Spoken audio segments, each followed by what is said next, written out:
जय श्री कृष्णा। साल 2024 की दूसरी एकादशी पुत्रदा एकादशी है। पुत्रदा एकादशी वर्ष भर में 2 बार आती है। पुत्रदा एकादशी पौष माह के शुक्ल पक्ष में आती है। साथ ही साथ सावन माह में भी पुत्रदा एकादशी आती है। पुत्रदा एकादशी व्रत के प्रताप से संतान पाने की मनोकामना पूर्ण होती है। साथ ही करियर में बच्चों को लाभ भी मिलता है। जो पुत्रदा एकादशी का व्रत करते हैं वे इस लोक में पुत्र पाकर मृत्यु के बाद स्वर्गलोक प्राप्त करते हैं। इस व्रत को करने से जिस फल की प्राप्ति होती है वह हजारों साल तक तपस्या करने से भी नहीं मिलता। पौष माह के शुक्ल पक्ष की एकादशी यानी कि पुत्रदा एकादशी संतान की उन्नति और अच्छे स्वास्थ्य के लिए बहुत ही उत्तम मानी गई है। पुत्रदा एकादशी का व्रत उन सभी विवाहित महिलाओं और पुरुषों को साथ ही करना चाहिए जिनकी की कोई संतान नहीं है। मान्यता है कि ऐसा करने से वंश का विस्तार होता है, संतान पर आने वाले संकट दूर होते हैं। इस बार वर्ष 2023 में पौष माह के शुक्ल पक्ष की एकादशी तिथि 20 जनवरी 2024 को रात 7:26 से शुरू होकर 21 जनवरी 2024 को रात 7:26 पर खत्म होगी। एकादशी का व्रत हमेशा सूर्योदय पर प्रारंभ होता है और अधिकांशतः अगले दिन सूर्योदय के पश्चात समाप्त होता है। पुत्रदा एकादशी 21 जनवरी को है। वहीं इस दिन पूजा का मुहूर्त 8:34 से लेकर दोपहर के 12:32 तक है। वहीं पुत्रदा एकादशी के पारण का समय 22 जनवरी 2024 को सुबह 7:14 से लेकर सुबह 9:21 तक रहेगा। इस बार पुत्रदा एकादशी के दिन सुबह 7:23 से रात के 7:26 तक भद्रा रहेगी। हालांकि भद्रा का निवास स्वर्ग में है, स्वर्ग की भद्रा का दुष्प्रभाव पृथ्वी पर नहीं होगा। एकादशी के दिन भगवान विष्णु की पूजा की जाती है। व्रत रखने से एक दिन पहले भक्त को सात्विक भोजन ही ग्रहण करना चाहिए। इसके अलावा व्रती महिला या पुरुष को नियमित ब्रह्मचर्य का पालन करना चाहिए। अगले दिन व्रत शुरू करने के लिए सुबह उठकर स्नान करने के बाद व्रत का संकल्प ले और भगवान विष्णु का ध्यान करे। गंगाजल, तुलसी दल, फूल, पंचामृत से भगवान विष्णु की पूजा करे। यदि संभव हो तो साथ में माता लक्ष्मी की भी पूजा करे। पुत्रदा एकादशी के दिन व्रत रखने वाले मनुष्य को निर्जल व्रत रखना चाहिए।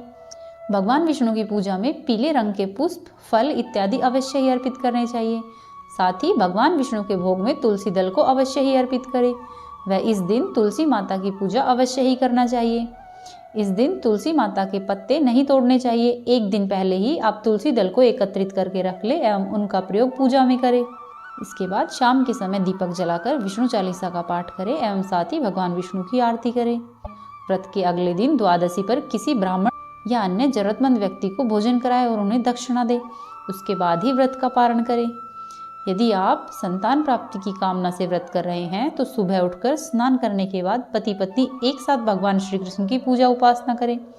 भगवान श्री कृष्ण के बाल रूप की उपासना करें एवं उनको लाल पीले फूल, तुलसी दल और पंचामृत अवश्य ही अर्पित करें। फिर पति पत्नी संतान जी के गोपाल मंत्र का जाप करें।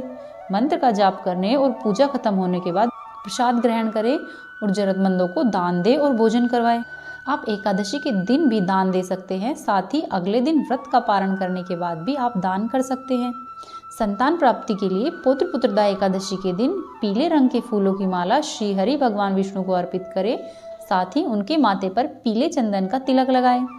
यदि आप बच्चे के करियर को ठीक करना चाहते हैं तो इसके लिए एकादशी के दिन अपनी संतान के माथे पर केसर का तिलक लगाएं और जरूरतमंदों को पीले कपड़े का दान अपनी संतान के हाथों से ही करवाएं।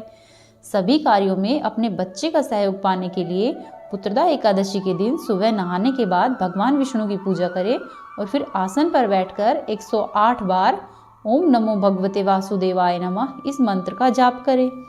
बच्चों की अच्छी शिक्षा के लिए पुत्रदा एकादशी के दिन भगवान विष्णु की विधि विधान से पूजा करते हुए विद्या यंत्र की स्थापना करें। फिर यंत्र की पूजा स्थापना करने के बाद अगले दिन व्रत के पारण के बाद यंत्र को उठाकर बच्चे के कमरे में रख दें।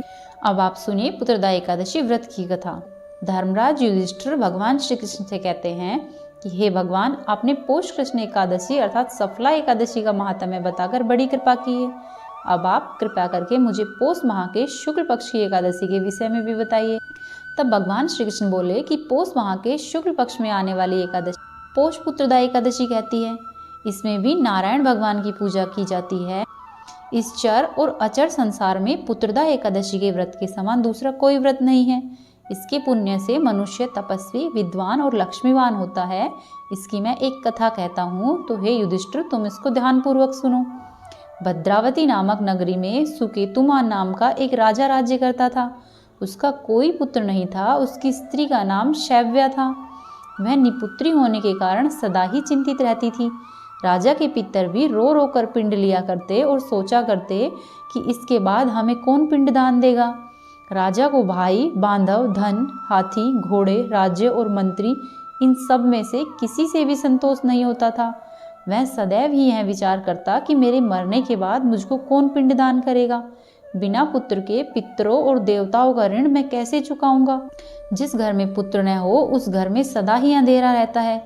इसलिए पुत्र उत्पत्ति के लिए प्रयत्न करना चाहिए। जिस मनुष्य ने पुत्र का मुख देखा है वह धन्य है।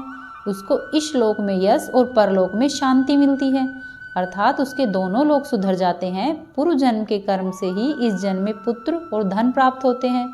राजा इसी प्रकार रात दिन चिंता में लगा रहता। एक समय तो राजा ने अपने शरीर को त्याग देने का निश्चय किया, परंतु आत्मघात को महान पाप समझकर उन्होंने ऐसा नहीं किया। एक दिन राजा ऐसे ही विचार करता हुआ अपने घोड़े पर चढ़कर वन को चल दिया तथा पक्षियों और वृक्षों को देखने लगा। उसने देखा कि वन में मृग, व्याघ्र, सुअर, सिंह, बंदर, सर्प आदि सब भ्रमण कर रहे हैं। हाथी अपने बच्चों और हथनियों के बीच घूम रहा है। इस वन में कहीं तो गीदड़ अपने कर्कश स्वर में बोल रहे हैं, कहीं उल्लू ध्वनि कर रहे हैं। वन के दृश्यों को देखकर राजा सोच विचार में लग गया। इसी प्रकार आधा दिन बीत गया। वह सोचने लगा कि मैंने कई यज्ञ किए हैं, ब्राह्मणों को स्वादिष्ट भोजन से तृप्त किया, फिर भी मुझको दुख प्राप्त क्यों हुआ। राजा प्यास के मारे अत्यधिक दुखी होकर पानी पीने की तलाश में इधर उधर फिरने लगा। थोड़ी दूर पर राजा ने एक सरोवर देखा और उस सरोवर में कमल खिले हुए थे तथा सारस, हंस, मगरमच्छ आदि विहार कर रहे थे। उस सरोवर के चारों तरफ मुनियों के आश्रम बने हुए थे। उसी समय राजा के दाहिने अंग फड़कने लगे। राजा शुभ संकेत समझकर घोड़े से उतरकर मुनि को दंडवत प्रणाम करके बैठ गया। राजा को देखकर मुनि ने कहा, हे राजन, हम तुमसे अत्यंत प्रसन्न हैं, तुम्हारी क्या इच्छा है वह कहो। राजा ने पूछा कि महाराज आप कौन हैं और यहाँ किस लिए आए हैं, कृपया करके मुझे बताइए। मुनि कहने लगे कि हे राजन, आज संतान देने वाली पुत्रदा एकादशी है, इसीलिए हम लोग विश्वदेव हैं और इस सरोवर में स्नान करने के लिए आए हैं। यह सुनकर राजा कहने लगा कि महाराज मेरी भी कोई संतान नहीं है, यदि आप मुझ पर प्रसन्न हैं तो एक पुत्र का वरदान दीजिए। तब मुनि बोले, हे राजन, आज पुत्रदा एकादशी है, आप अवश्य ही इसका व्रत करें। भगवान की कृपा से अवश्य ही आपके घर में पुत्र होगा। मुनि के वचनों को सुनकर राजा ने उस दिन एकादशी का व्रत किया और द्वादशी को उस व्रत का पारण किया। इसके पश्चात मुनियों को प्रणाम करके वह अपने महल में वापस आ गया। कुछ समय बीतने के बाद रानी ने गर्भ धारण किया और 9 महीने के पश्चात उनको एक पुत्र हुआ। वह राजकुमार अत्यंत ही शूरवीर, यशस्वी और प्रजापालक हुआ।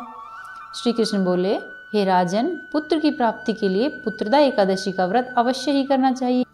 जो मनुष्य इस व्रत कथा को पढ़ता अथवा सुनता है उसे भी अंत में स्वर्गलोक की प्राप्ति होती है। उम्मीद है आपको आज की जानकारी अच्छी लगी होगी। यदि आपको आज की जानकारी अच्छी लगी तो वीडियो को लाइक करें, चैनल को सब्सक्राइब करें और वीडियो को अवश्य ही शेयर करें।